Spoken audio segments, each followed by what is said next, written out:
ఓం నమ శివాయ.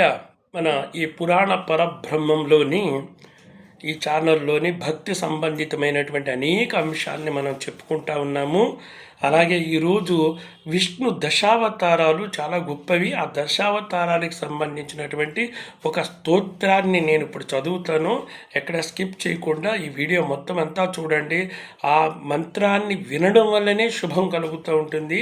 అంటే ఒక్కొక్క అవతారానికి సంబంధించినటువంటి అద్భుతమైన దశావతార స్తోత్రం ఇది భీష్ముడు విష్ణువుని స్తుతించినటువంటి స్తోత్రంగా చెప్తా ఉంటారు అనేక పురాణాల్లోని. అలాంటప్పుడు ఈ స్తోత్రాన్ని చూడండి. ఓం భూతలాతల మధ్యస్థో అత్వాతు మధుకైఠభే ఉధృతాయేన వైవేద తస్మై మత్స్యాత్మనే నమః. ససాగరవసనాం బిభ్రత్ సప్తద్వీపాం సుందరాం యోధారయతి పృష్టేన తస్మై కూర్మాత్మనే నమః. ఏ కార్ణవేయమగ్నాంతం వరాహం రూపమాస్థిత ఉద్దధారామహిం యశౌ తస్మై క్రోడాత్మనే నమః. నారసింహం వపుః కృత్వా యస్త్రైలోక్య భయంకరం హిరణ్యశిపుంజఘ్నే తస్మై సింహాత్మనే నమః.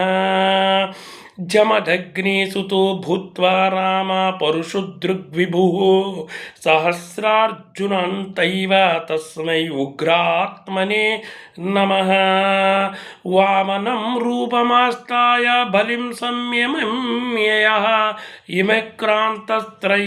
త్రైలోక్యః తస్మై క్రౌంతాత్మనే నమః. రామో దాశరథిర్భూత్వా పౌలస్త్వా కులనందనం జగాన రావణం సంకైతస్తే క్షత్రాత్మనే నమః. వసుదేవసుతః శ్రీమాన్ వాసుదేవో జగత్పతిః జహరా వసుధాభారం తస్మై కృష్ణాత్మనే నమః. బుద్ధరూపం సమస్తాయ సర్వరూపపరాయణ మోహయన్ సర్వభూతాని తస్మై మోహాత్మనే నమః. అనిశ్యతి కలేరంతే మ్లేచ్ఛాం స్తురగవాహన ధర్మ సంస్థాపనార్థాయ తస్మై కల్క్యాత్మనే నమః. ఆత్మజ్ఞానమిదం జ్ఞానం జ్ఞాత్వా పంచస్వస్థితః యం జ్ఞానేనాదగచ్చతి తస్మై జ్ఞానాత్మనే నమః. ఓం శాంతి శాంతి శాంతి. ఇలా ఈ మంత్రాన్ని వినడం వల్లనే శుభం కలుగుతూ ఉంటుందండి. మంచిది. శుభం భూయాత్.